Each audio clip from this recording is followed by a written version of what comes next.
Hi, welcome back. My name is Rachel and I am an artist, and today we are going to be discussing the 14th card of the tarot deck, Temperance. The tarot deck is made up of two different parts. We have the major arcana and the minor arcana, and the major arcana is what I am focusing on. It is basically it's also called the Fool's Journey or the Hero's Journey, and each card represents a different phase in said fool or hero's life and the experiences that they go through. So I find it a fun storytelling device to tell different stories and things about my life and to relate to people. It's, you know, a universal language. Everyone goes through stuff, and it's fun when we share our experiences. Today we are going to be talking about Temperance. Temperance is the 14th card in the deck. It is sandwiched in between card number 13, which is the Death card, and card number 15, which is the Devil card. So there's a reason why it's sandwiched in there. That sounds like a lot. The Death card comes first, okay, and the Death card basically kills off what no longer serves us in a roundabout way, right? Then we have Temperance, and then after that comes the Devil card. The Devil card tempts us with material things, with experiences, guilty pleasures type of a deal. We have Temperance in the middle, and Temperance is all about balance. Let's hear it for it. Balance. I'm on a balance beam like this. Just kidding. I did do gymnastics when I was little, and I walked right off the back of a balance beam once. That's a funny story for another time. Oh, we have a visitor. Hello, sweetness. Oh, who's the best cat in the whole wide world? Is it you? My cat's gonna hang out with us here. Here, wait. Always make room for my little kitty cat. Back to the video. Okay, so Temperance. Finding the balance between trying to record when it's quiet in the house and playing with my kitty cat. Meow. Wow, okay, never mind. Okay, so the most famous depiction of the tarot comes from the Rider-Waite deck. In that deck, we have the Temperance card. The Temperance card has an angel on it, and the angel has 1 foot in the water and 1 foot on land. Also holds 2 chalices, one pouring water into the other, but it's going the wrong way, like the water's flowing. And then also we have a triangle in the chest. I take that as we're doing alchemy here, right? Two things are mixing. We're trying to balance it out. We got 1 foot in the water, 1 foot on land. We're trying to play that balance, right? So you have your left part of your body, your right part of your body, each different decisions, and then your head sits in the middle, right? So it kind of makes this triangle. And I feel like your hands, right, are your decisions, or the things that you should be balancing. Like, I should be spending more time with my son. I need to work late tonight. I should make a home-cooked meal. I should order in. These are like the decisions and the balancing, or, you know, we have food in the fridge, but I don't feel like cooking type of video. And your brain is the top of the triangle, and it's telling you what to do. And it's trying to balance it out. Okay, you want to spend more time with your kid. Maybe you don't make dinner today. Maybe you make it tomorrow and you spend more time with your kid today and you order in, and that's balancing, right? So kind of a deal. We moved on from the Death card, which is, you know, killing off what no longer serves us, but we also don't want to go too far and then be tempted, right? Instead of like, I'm spending time with my kids, so I'm going to order every night. You know what I mean? Like, okay, that's just wasteful in this economy. There's like, that's expensive. I know. It would be nice though to have a full-time shop. I'm just kidding. Here is my interpretation of this card. Buckle up, because it's a wild ride. This card started out with one meaning for me, and it quickly turned into a different meaning for me. And not saying that one has replaced the other, they both mean not the same thing. They're both very vital to me right now. First off, I'm going to read you 2 definitions for Temperance. The definitions: number 1 is abstinence from alcohol, and number 2, quality of moderation or self-restraint. And then the little example they have underneath the second definition, they use the word in a sentence. Okay, it says the whole multitude of men lack temperance in their lives, either from ignorance or from want of self-control.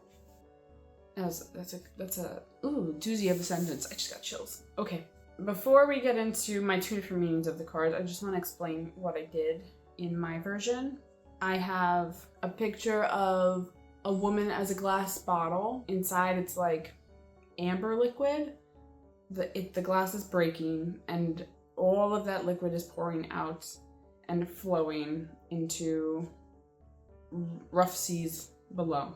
And there is a children's boat riding the waves. There's two different images of water in the background. The top has rain falling down on to slow waves of water and ripples from an above view.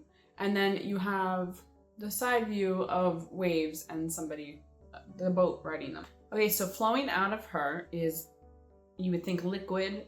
I made it look like liquid, but it's not. I found this beautiful photo of the Swan Nebula. The card Temperance is ruled by Sagittarius. So the Swan Nebula is in the constellation of Sagittarius. So let me give you some fun little facts about the Swan Nebula. I found this picture and I thought it was so cool. And I was like, oh my gosh, this could be the water pouring out of her. I have my trusty dusty, handy dandy handy dandy notebook. And I'm gonna give you some fun facts about the Swan Nebula. Okay. It is ruled by Sagittarius, I said that already.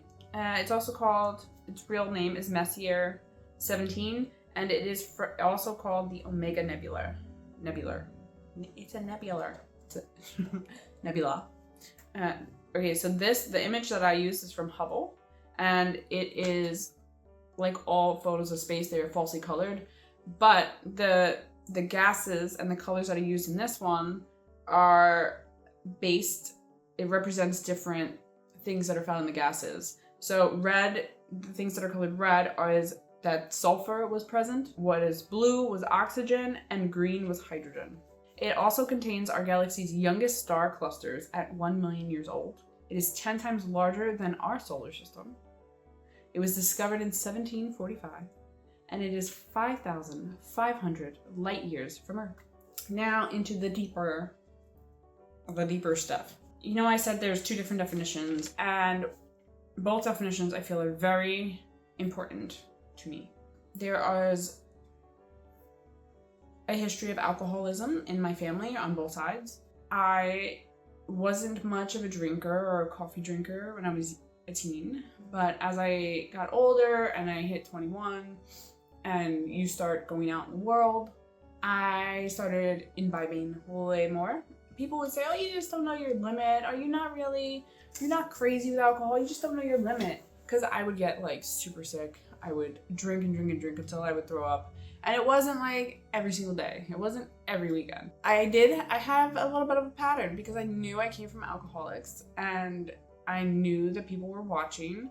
So I would be very careful about how much I would drink.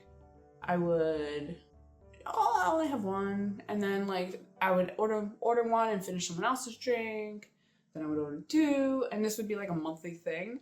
And then finally, like I would go out and I would get wasted, chocolate wasted. Another movie reference, if you know, you know. It was bad. After having, I was pregnant with my son, so you can't drink, which is great. You shouldn't drink while you're pregnant, by the way, in case you didn't know that, which I feel like a lot of people do. I did not drink while I was pregnant, and I did not drink for a while after that, and it was pretty good. After my son was born, COVID hit, and my husband worked from home, and I was home with the baby. They would do like Friday board games virtually, just to lighten the mood and stuff. So they would have a beer during it. At first, I wasn't having anything. We would do grapefruit beer. And I would just have one on Fridays with him, and I was like, oh, I can balance. I can only have one. And then as time progressed, I would have 2. Or I would, when we were like going out to a party or a family function, I would have 1 drink, and that was it. But as time went on, we would have 1 drink with dinner, and then I would have 2 drinks with dinner. 1 year it was Christmas, we ended up having COVID and we had to cancel, so we were doing like a virtual Christmas. I had 1 drink, and I woke up the next day with the worst hangover in the world. It was horrible. Probably because we were sick, it didn't help. But I was like, dude, what the heck? Like, I didn't even get buzzed. I didn't even get tipsy. I had 1 drink and I feel like utter poop. And so that was the last time I drank. And it's been, I want to say 3 years, 4 years? I have to check. But it's been a while. Since not drinking and having to do things without drinking socially, I realized that I had bad anxiety. I would get nervous, and when I get nervous, I don't eat as much. So then you're nervous and you're not eating, so I would drink really fast to get to a point where I would be like, oh, I'm buzzed, I'm comfortable, I'm okay. But again, you don't eat. So by the time you drink enough to feel good, all of a sudden, then you keep drinking socially with everyone and you get, it hit. And at that point in drinking, like the limit didn't exist. I've tried to balance things out and I am now completely sober. Some people were like, use the gummies or whatever for anxiety. And I just can't. I have the personality of an addictive personality. I come from an obviously addictive personality line. And so for me, the balancing act is just not partaking, because maybe for other people, I know other people are able to balance that out and to have just 1 and that's it. And I can't. I tried doing that, and then I would ask my husband to just be like, tell me I said only 1, and it would turn into then I would be mad at my husband for telling me 1 when I had asked him to do that. So I don't like it. It's not for me. That is the first one, and that was not so juicy. Let's take a little break from that. Woo, that was heavy. Not really. It feels good being sober, and I find I'm way more creative, way more likely to finish the things that I want to finish. I don't feel like poop. My body feels great. I lost a lot of weight because I stopped drinking. That was also fun. You don't realize how much calories are in there. I also drink a lot more water. It was very easy to give up like soda and juice too. Don't get me wrong. I still have one of my favorite things is a root beer float. So we'll never pass up one of those. But I have coffee. Obviously, coffee has sugar and stuff in it. So we all have our little addictions and balance. So instead of having, alcohol with dinner, I'll have a coffee with breakfast, and I'll have maybe an extra coffee at lunch. Woo! Coffee. Now for the second part of it. The way I work when I come up with these ideas is I get images in my head. They just pop up, right? And I can visually see it, and I will try everything to make it match. But with painting realism, you need to have a realistic picture to work off of, because otherwise you just don't get those fine details. You can definitely tell, especially back in the day, when you look at older paintings from, like the 1800s or the 1700s, where they didn't have a picture of a lion or a picture of a dog, and they just painted some stuff. Man, those are interesting characters. Now, I'm saying all of this because I like to make collages to come up with the images that I work off of. These ideas I have, they're kind of crazy. It's very hard to find certain things on the internet, right? When I did the lover's painting and I needed to have a man and a woman naked standing there, unless I was going to take the picture myself, which I didn't want to, I searched for a rights-free photo of a woman standing there with her hand on her stomach. And that was very hard to find when you type that in. All of the images that I use are rights free, and they're either pictures I've taken or worked on, or they are rights free photos that no matter what, it's not just, oh, here, I took a picture off the internet and I painted it. That doesn't happen with me. But like I said, some things you just can't find. And I tried my best, and this idea came to me a while ago when AI first started becoming a thing. And it was like all the rage and everyone was super into it. I was like, wow, this is a great, useful tool. Like, we have projectors, we have iPads with Procreate, we have Photoshop, we have Illustrator, like we have all these useful tools. They had useful tools back then where they would, someone would sit on one side of the canvas with a candle and they would trace the outline of the person's head. We've always had tools to help aid in the speed of which we can finish our art. I used AI to make the image of the glass bottle.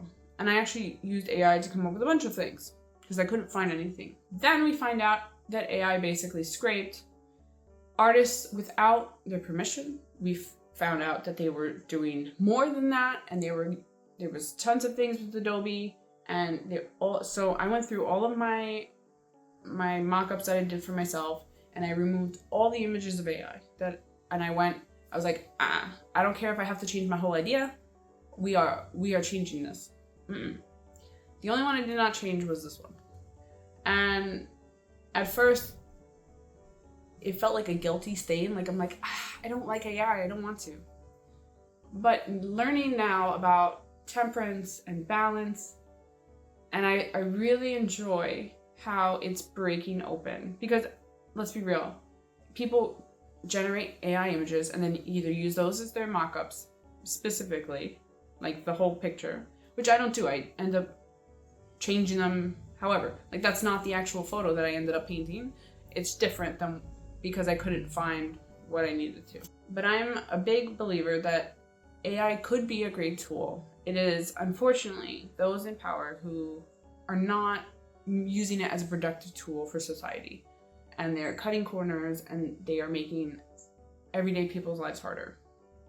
We could have AI do our taxes. We could, like, all these other things we could be focusing AI on. And what they're pushing is for the replacement of art, right? Art is inherently political, whether you think it is or not. It describes the climate of everyday life and what was going on in that time in that society.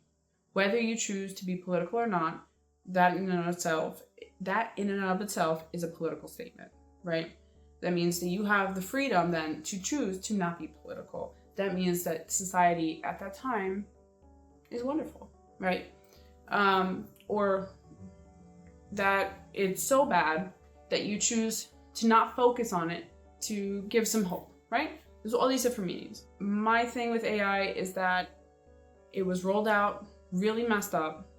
They stole from artists, they didn't tell them, and I'm sure people wouldn't have minded, or even if they did mind, they just went ahead and trained their AI models and apologized after. And it's too late at that point, right? They stole Scarlett Johansson's voice, even after like the talks fell through. They went and they published it with her voice anyway. Even after she said, you cannot use my voice, they did it anyway. And there's also a big issue with the environment. They are rapidly trying to keep up with the processing power that is needed for these AI data centers. So the data centers are being built in areas, and because they need the power now, they are jumping ahead instead of adding infrastructure to handle the capacity of electricity or the cooling down that is needed. They are then tapping into the city's power grid, the city's water, and people in Texas are being told, take a shorter shower. They're saying that we might have rolling brownouts. I don't think that's great. We have some in Louisiana. Is it Louisiana? Double check me. But the AI for X it's burning turbines 24/7, and there was only supposed to be a few, and there's like 35, and they're being run all the time on diesel, and the fumes are so bad it is affecting the locals and the people in the neighborhoods around and giving them like chronic health problems in their lungs. That's not balance, right? We could have a great tool, but we're not balancing. We could have something useful that could help people, but this isn't helping, right? We're just destroying our planet. We're just destroying our neighborhoods. So I left the image in, and I like that it's being broken, right? The glass AI bottle is being broken, and out is pouring all the creativity that is stolen.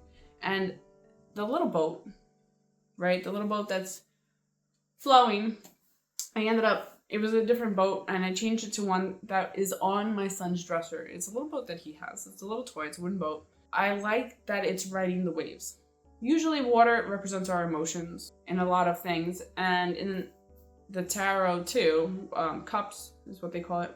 Water represents our emotions. So in the two different sections of water, we have a storm, but the waves are like rippling, and we have like sadness.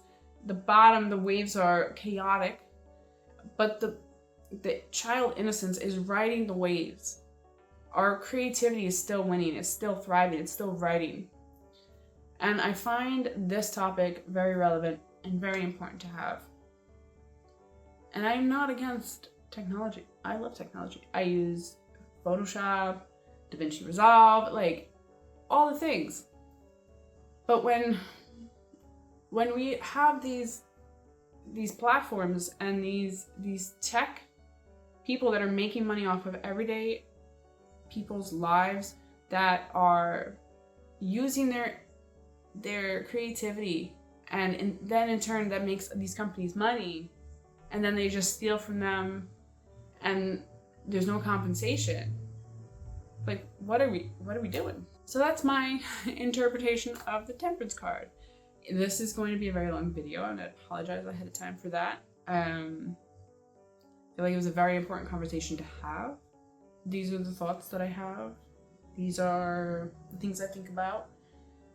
I want my son to be able to go out and play in a neighborhood and have clean air, right? And I want someone in, Alabama or California to be able to have the same, right? We are humans, and we deserve to be able to have fresh drinking water. We deserve to be able to have fresh, clean air to breathe. And I don't think that should be debated. Like, that's my personal opinion. Everyone should have clean air and clean water. Some people, unfortunately, are being really impacted by these data centers. And I hope that we somehow can figure out a way to, because at this point AI is not going anywhere, but we can figure out a way to help the people in the neighborhoods being affected and use AI for what it's meant to be used for, and not for something very simple that our brains could do. If we rely too much on a tool, then we forget. One of my mentors, Art by Andrea, love her, fantastic. She's such a great artist, but I remember her saying, people use projectors and murals because it just saves so much time drawing on a full scale. But she's like, you can't rely on that. What happens if the projector goes out? At the end of the day, you're still an artist. You still need to be able to draw. So a tool is helpful, but it shouldn't replace your talent, right? So those are my thoughts. It was a very heavy topic. Lots of chatting. I hope to see you again soon. Enjoy the coming together of this painting after this. I look forward to chatting with you again soon. So is my cat. Please subscribe if you'd like more art content and chats about art and chats in general and other projects, artsy projects that I have. Until next time, bye.